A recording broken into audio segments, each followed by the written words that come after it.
Chapter 2. The Pool of Tears. "Curiouser and curiouser," cried Alice. She was so much surprised that for the moment she quite forgot how to speak good English. "Now I'm opening out like the largest telescope that ever was. Goodbye, feet." For when she looked down at her feet, they seemed to be almost out of sight, they were getting so far off. "Oh, my poor little feet! I wonder who will put on your shoes and stockings for you now, dears.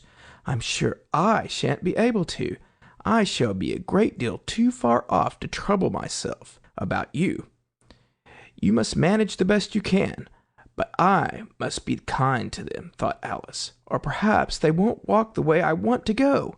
Let me see, I'll give them a new pair of boots every Christmas."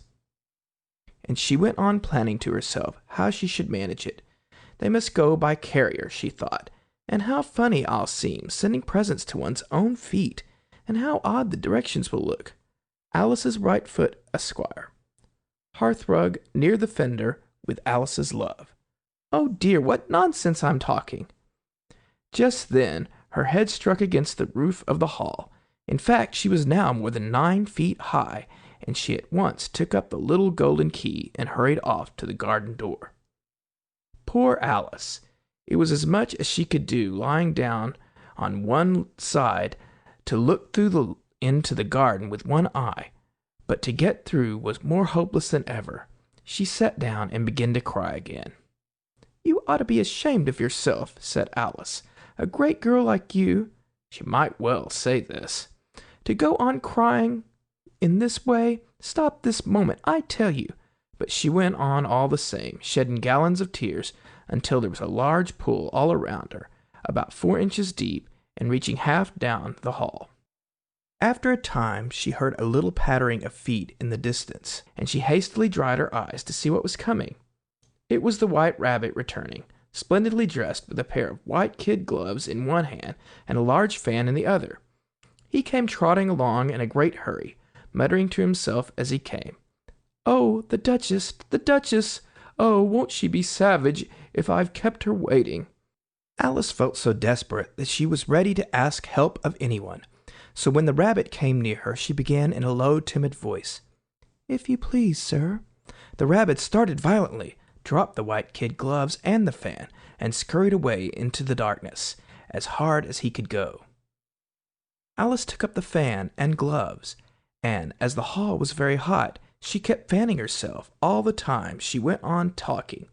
"Dear, dear, how queer everything is today, and yesterday things went on just as usual. I wonder if I've been changed in the night. Let me think, was I the same when I got up this morning? I almost think I can remember feeling a little different. But if I'm not the same, the next question is, who in the world am I? Ah, that's the great puzzle." And she began thinking over all the children that she knew that were of the same age as herself, to see if she could have been changed for any of them.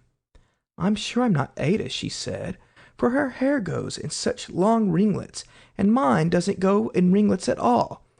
And I'm sure I can't be Mabel, for I know all sorts of things. And she knows such a very little. Besides, she, and I'm I. And oh dear, how puzzling it all is. I'll try if I know all the things I used to know. Let me see, 4 times 5 is 12, and 4 times 6 is 13, and 4 times 7 is... Oh dear! I shall never get to 20 at that rate. However, the multiplication table doesn't signify. Let's try geography. London is the capital of Paris, and Paris is the capital of Rome, and Rome... No, that's all wrong, I'm certain. I must have been changed for Mabel. I'll try and say, how doth the little... And she crossed her hands on her lap as if she were saying lessons, and began to repeat it. But her voice sounded hoarse and strange, and the words did not come the same as they used to. How doth the little crocodile improve his shining tail, and pour the waters of the Nile on every golden scale? How cheerfully he seems to grin, how neatly spread his claws, and welcome little fishes in with gently smiling jaws. I'm sure those are not the right words, said poor Alice, and her eyes filled with tears again as she went on. I must be Mabel after all, and I shall have to go and live in that poky little house, and have next to no toys to play with, and oh, ever so many lessons to learn. No, I've made up my mind about it. If I'm Mabel, I'll stay down here. It'll be no use their putting their heads down and saying, 'Come up again, dear.' I shall only look up and say, 'Who am I, then? Tell me that first, and then, if I like being that person, I'll come up. If not, I'll stay down here till I'm somebody else.'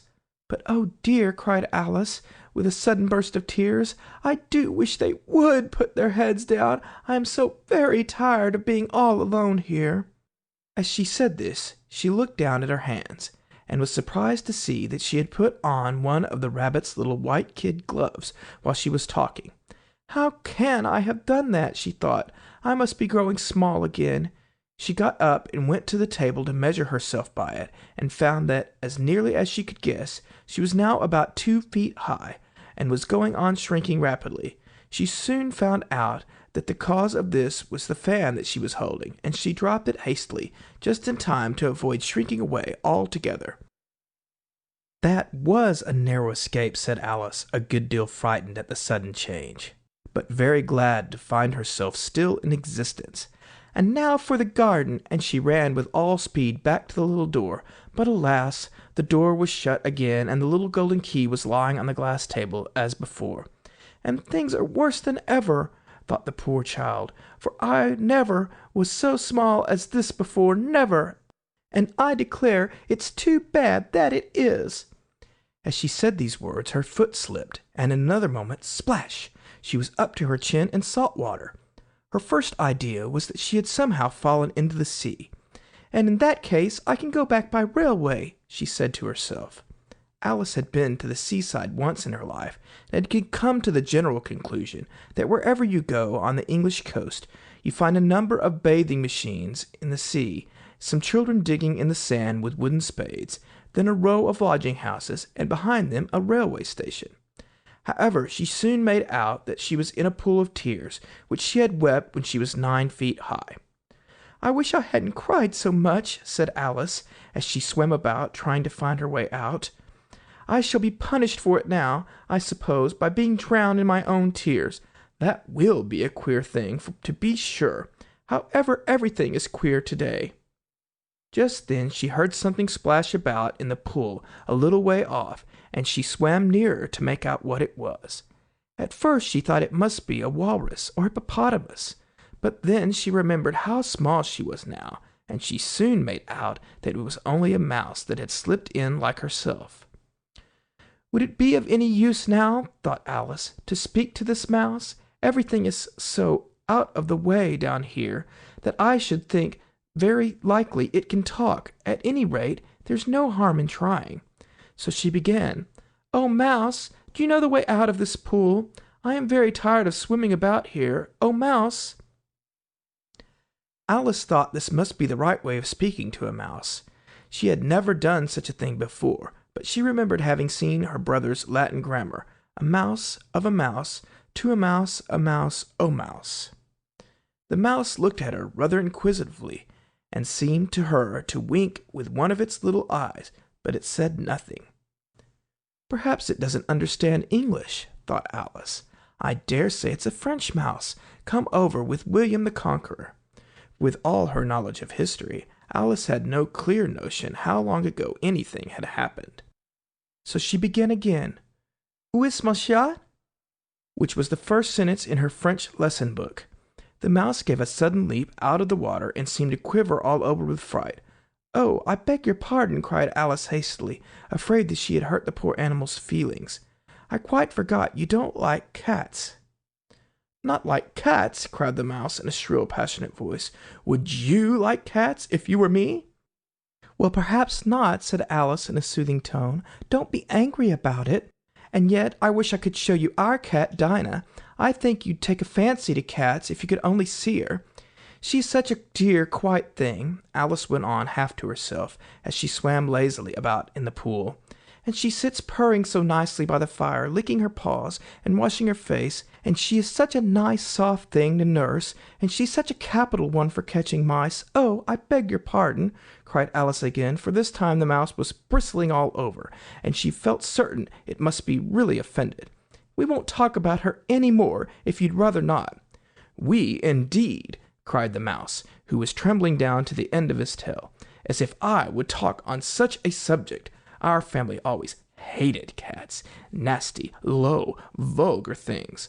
Don't let me hear the name again. I won't indeed, said Alice, in a great hurry to change the subject of conversation. And you, are you fond of dogs? The mouse did not answer, so Alice went on eagerly. There is such a nice little dog near our house I should like to show you. A little bright-eyed terrier, you know, with, such long curly brown hair, and it'll fetch things when you throw them, and it'll sit up and beg for its dinner, and all sorts of things. I can't remember half of them, and it belongs to a farmer, you know, and he says it's so useful, it's worth £100. He says it kills all the rats and— "Oh, dear!" cried Alice in a sorrowful tone. "I'm afraid I've offended again." For the mouse was swimming away from her as hard as it could go, and making quite a commotion in the pool as it went. So she called softly after it, "Mouse dear, do come back again, and I won't talk about cats, or dogs either, if you don't like them." When the mouse heard this, it turned round and swam slowly back to her.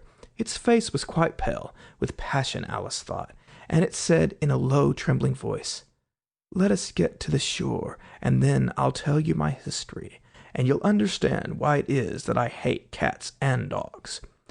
It was high time to go, for the pool was getting quite crowded with birds and animals that had fallen into it. There was a duck and a dodo, a lory and an eaglet, and several other curious creatures. Alice led the way, and the whole party swam to the shore. End of chapter 2.